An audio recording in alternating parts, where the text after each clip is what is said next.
gyms are finally starting to reopen in Texas. However, what kinds of rules has Governor Greg Abbott put in place to make gyms safe? Will all gyms open up or will some stay closed? And lastly, what will gyms do to prevent the spread of coronavirus in their facilities? All that and more coming up next. Yeehaw! I'm a cowboy. I'm a cowgirl and I love flowers. I'm a cow. Moo. Welcome back to the Total Body Training Podcast. I'm Jean Carlos, and if you haven't already subscribed to my YouTube channel, please click the subscription button. Here we go over fitness tips, tricks, and trends to help you get in shape. On May 5th, 2020, Greg Abbott surprised us with a Cinco de Mayo gift. Free tacos for everybody. No, I'm just kidding. I wish it was free tacos. He did, however, announce that gyms were allowed to reopen, and gyms would be opening on May 18th. It's also worth noticing that hair salons and nail salons will be allowed to open on May 8th of 2020, exactly 10 days before gyms are set to reopen. It's almost as if he's giving fitness Instagram models a chance to get their hair and their nails did before they take a million gym selfies. That's right, you go girl. Build your Instagram following. Hashtag FitFam, hashtag FitFamilia, hashtag FitBooty. In that same conference, Greg Abbott gave gyms rules to follow once they reopen. And I quote, "Gyms can operate at 25% capacity and showers and lockers must remain closed. Equipment must be disinfected between each use and customers are advised to wear gloves that cover their hands and fingers." Some of us are wondering, but what about masks? Well, you technically didn't ever have to wear masks. It just came as a strong suggestion from the entire scientific health community because it does reduce the spread of the coronavirus. So you don't have to, but you probably should. Also, there is a possibility that some gyms could require people to wear masks. I haven't heard any gyms saying that they plan on making people wear masks, but there definitely are other private companies in the state of Texas that are enforcing a mask rule.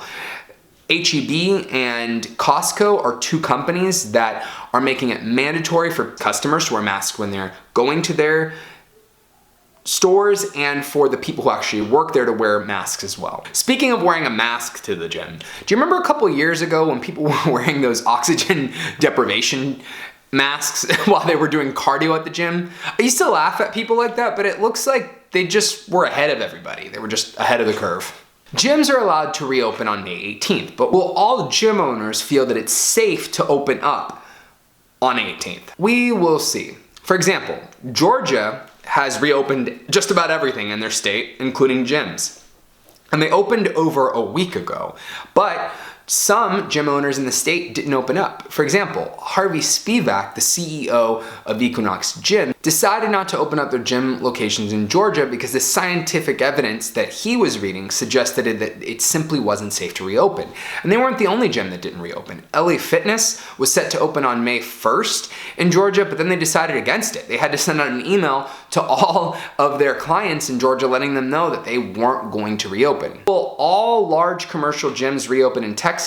We simply don't know yet. We're gonna have to wait to see what the CEOs of these companies decide for their brand and for their company. Lastly, what will gyms do to prevent the spread of coronavirus in their facilities? I'm actually making a separate video about this called "What Will Gyms Look Like When They Reopen in May of 2020?" Watch out for that video. It should be out in a day or two. But just to sum it up real quickly, gyms are going to look a lot different when we go back to them. All of the big box gyms such as LA Fitness, Crunch, Gold's Gym, and EQUINOX have written detailed plans for how they plan to proceed once gyms reopen. They will be practicing strict social distancing, and they're actually going to physically move, when they can, move equipment in their gyms further apart from each other so that people aren't really close to each other when they're working out. Not only that, but they plan on making it so that they're cleaning equipment after everybody uses it. So like in between usage, people will be cleaning. I'm not sure if that means that the people who work at the facility will be cleaning it, or if patrons of the gyms will be made or enforced to actually go about cleaning their own stuff. But either way, that's what they plan to do. Now, we also see in some of these plans that there's going to be stickers that tell us where to stand when we're lifting weights and things like that, so that we can know where to be when we're 6 feet apart.